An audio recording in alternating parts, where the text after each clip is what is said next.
네, 부산 해운대에서는 눈으로 보고도 믿기 힘든 사고가 벌어졌습니다. 신호를 무시하고 달리던 승용차가 횡단보도를 건너던 보행자들을 치고 차량 6대를 또 잇따라 들이받았는데요. 휴가를 보내기 위해서 부산에 온 어머니와 아들 등 3명이 숨졌습니다. 이 얘기도 좀 나눠보겠습니다.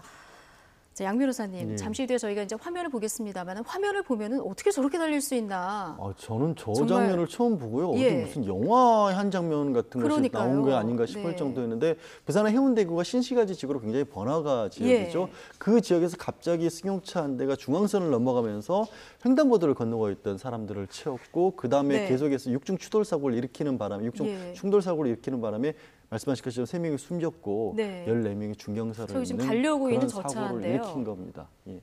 예. 지금 굉장히 번화가잖아요. 그러니까 도심 한복판인데요. 또 휴가철이니까 어떡합니까? 서울에서 휴가 예. 간 그런 분들이 많이 다쳤다라고 합니다. 지금 사상자만 17명.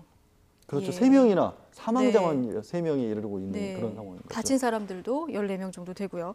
그런데 사고 직전에 뺑소니 접촉 사고를 낸 것으로 알려지고 있어요, 이 운전자가. 그렇죠. 한 300m 전에 곳에서 바로 뒷부분을 들이받고 사고를 일으킨 다음에 갑작스럽게 300m를 더 가다가 저런 식으로 급 질주를 했기 때문에 혹시라도 그 사고를 은폐하거나 아니면 그 사고 현장을 벗어나려고 했던 시도가 아니었나. 그 과정에서 벌어진 사고가 아니었나 하는 부분도 경찰이 수사를 해야겠죠. 음주운전 여부는 어떻습니까? 처음에 당연히 경찰에서는 이런 정도 사고라면 음주를 했을 것이라고 생각을 했는데 음주 여부도 음성으로 나왔고 마약 반응도 나오지 않았다고 합니다. 음주, 마약 반응 다 안 나오는데 그러면 추정되는 원인은 뭐가 있습니까? 지금 약간 뇌질환을 앓고 뇌질환. 있었다고 해서 네. 약도 복용을 해왔다고 하는데 이날은 약을 복용하지 않았다고 하고 또 본인은 전혀 사고가 기억이 나지 않는다라고까지 얘기를 하고 있기 때문에 혹시 그런 어떤 질환 때문에 일으킨 사고가 아닌가. 그럼 순간적으로 기억을 잃는 뭐 이런 그런 질환인가요? 그런 것이 있을 수도 있는 거죠. 그거는 이제 의료 기록 같은 것들을 다 검토를 해봐야 되는 상황인 거죠. 근데 이런 경우에는 그럼 법적으로 규제할 수 있는 방법이 본인이 얘기를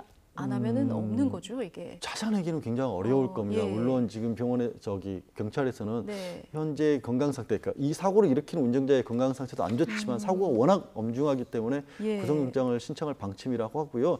구속해 놓은 상태에서 병원 검진 같은 걸 해야겠지만 직접적으로 그 당시 어떤 일이 있었는지는 사실 진술에 의존할 가능성이 굉장히 높고 원래는 그리고 이런 정도의 질환을 가지고 있는 사람이면 운전면허 취득을 해서는 안 되는 거거든요. 면허를 제한하는 사유인데. 근데 이전에도 이런 비슷한 교통사고 전력이 있더라고요. 네, 인명사고까지 다행히 그때는 일으키지 않았었는데 이미 교통사고를 일으켰던 상황이 있다라고 합니다. 그렇다면 이거는 또 한번 우리가 음주가 아니라 운전면허 관리 체계에 또 이상이 있다. 그냥 마구잡이로 발행해주는 이거 살인면허가 돼버린 거 아니겠습니까? 결과적으로.